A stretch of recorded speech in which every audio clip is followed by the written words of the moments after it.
சென்னையில் நல்ல சூப்பர் சாஃப்டான பரோட்டா வித் 3லேருந்து 4 வகையான சால்னாவோட சாப்பிடணுமா? அப்போ நீங்கள் வர வேண்டிய கடை தான் இந்த திருநெல்வேலி பரோட்டா கடை. இவங்களுக்கு நிறைய இடத்துல பிரான்ச்சஸ் இருக்குது. நான் இன்றைக்கி போன கடை தான் சேலியூரில் இருக்கிற இவங்களோட பிரான்ச். நாங்கள் இவங்களோட பரோட்டா, சிக்கன் 65, சிக்கன் கறி தோசை இதெல்லாமே ஆர்டர் பண்ணி சாப்பிட்ருந்தோம். ஃபர்ஸ்ட் எங்களோட பரோட்டா பற்றி பேசலாம். எங்களோட பரோட்டா நல்லா சுட கொண்டு வந்து கொடுத்தாங்க. அது கூடவே ஒரு 3 to 4 டைப்ஸ் ஆஃப் சால்னாவும் கொடுத்தாங்க. இந்த சால்னா எல்லாமே தனித்தனியாக டேஸ்ட் இருந்துச்சுங்க. நாலுமே ரொம்பவே யூனிக்காக இருந்துச்சு.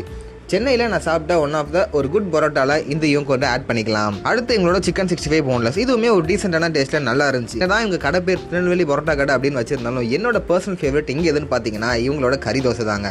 பிகாஸ் இவங்க கறி தோசையில் இவங்க யூஸ் பண்ணியிருந்த மசாலா அண்ட் சிக்கனாக இருக்கட்டும், அந்த முட்டை அண்ட் அந்த சிக்கனை அவங்க பிளெண்ட் பண்ண விதமாக இருக்கட்டும், ரொம்பவே சூப்பராக இருந்துச்சு. ஸோ சென்னையில் உங்களுக்கு ஒரு நல்ல ஒரு parotta and 3 to 4 different types of salna இந்த மாதிரி வந்து நிறைய இடத்துல கொடுக்க மாட்டாங்க. இந்த மாதிரி உங்களுக்கு சாப்பிடணும் நீங்கள் ஆசைப்பட்டீங்க அப்படின்னா கண்டிப்பாக அந்த கடையில் போய் ட்ரை பண்ணி பாருங்கள். அண்ட் உங்களுக்கு கறி தோசை பிடிக்கும் அப்படின்னா கண்டிப்பாக நீங்கள் கறி தோசையை மிஸ் பண்ணாமல் ட்ரை பண்ணி பாருங்கள்.